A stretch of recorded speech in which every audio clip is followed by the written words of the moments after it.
So I am doing my presentation for our integrative studies project, and my name is Kenzie Gravel, and my subject is Battle with Power in the Workplace and Why We Stereotype Women as Incapable of Leading. So this topic is going to be better broken down by asking one question, which is what is the glass ceiling for women in executive positions and why are they misguided? To better answer this question, we should probably look at the definition of what the glass ceiling is. The definition of the glass ceiling is an unofficial, acknowledged barrier to advancement in a profession, especially affecting women and members of minorities. So, a good example of this is if you look to your right, there is going to be a graph which shows the average earnings of full-time, year-round workers. So if you notice, the men are represented in blue and the women are represented in orange. And then on the very bottom of the graph is a variety of different careers. As you can tell, the difference between the blue and orange bars are very distinctful. So there is definitely a difference in the average earnings of full-time and year-round workers. And this difference in this pay gap should not be there. So the reasons for this subject are important.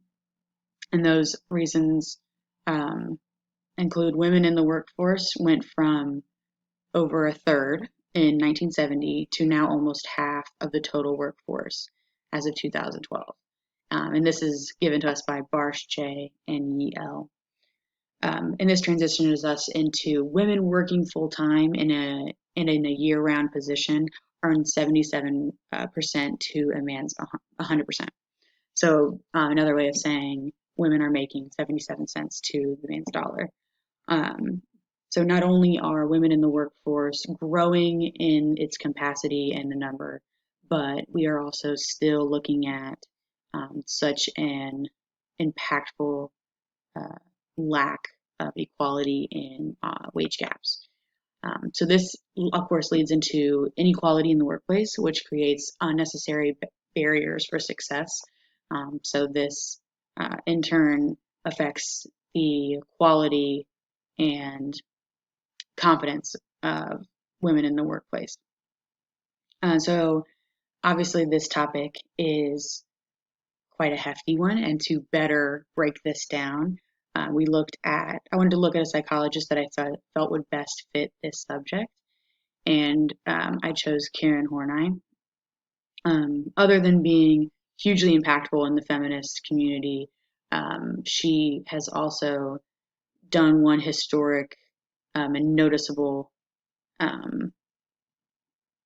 publishing, which is disagreeing with Freud. Freud believed that men and women were inherently different in their personalities, and she disagreed.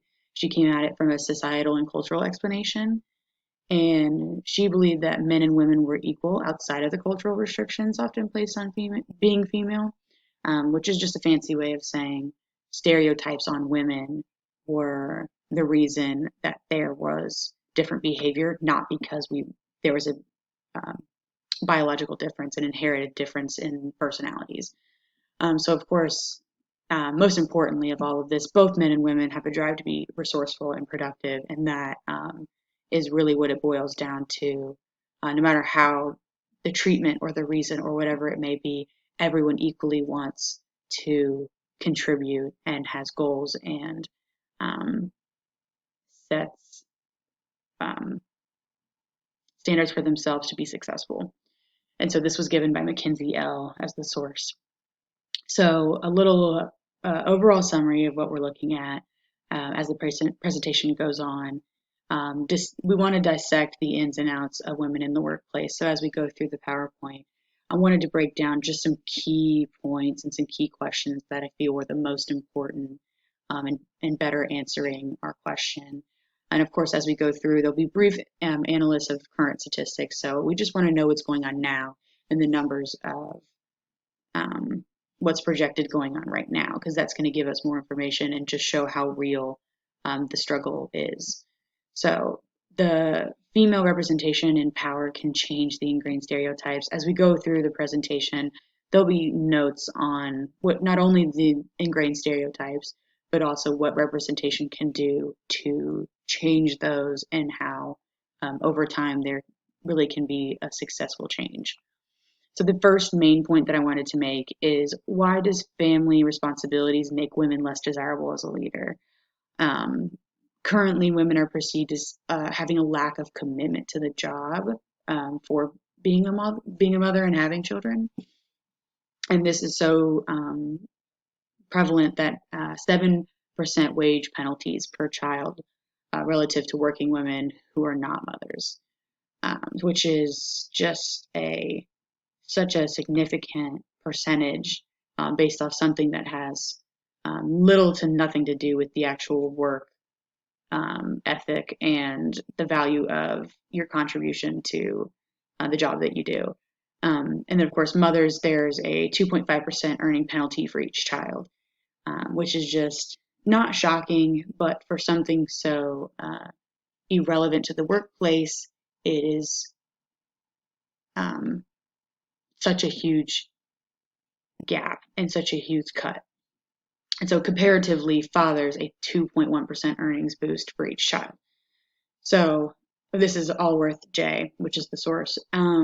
This is the most shocking information because mothers actually get punished for having a family, and then men are actually praised for being a family, having a family, which just comes from men are seen as having something to work for. His inspiration is his children. His inspiration is providing, and then mothers. It's seen as a almost like a hobby or a distraction. Is really where it comes from. Is women are distracted by their job because they have children and they can't contribute all their time to this job due to the fact they have children. Whereas men, it's the inspiration and actually is a plus for them. So this is obviously completely uh, unfair and does not give equal opportunity and does not give equal pay. So that leads into the second point that I wanted to make, which is, why do women have a lack of opportunity for connections and business relationships? And a really important statistic is that 37 women of the CEOs of the Fortune 500, 93% is led by men. So this is a statistic that really is saying, how are you going to connect and relate to the people, to your peers and your work connections, when you don't have as much in common with the people that you're working with? Um, you are not surrounded by enough opportunities to connect and relate to the people that you're equal with, because you're in a pool of 93% men, and if there's only a handful of women, you've really not been given, you're really the minority of everything. The majority is men. So you're the minority, and that gives you a harder time, and it gives them a leg up. And so when women, of course, are left out of this decision making and done in these settings that are deemed as boy club activities, you can see a huge lack of interaction between men and women due to the fact that a lot of these business decisions are being made with a boys club.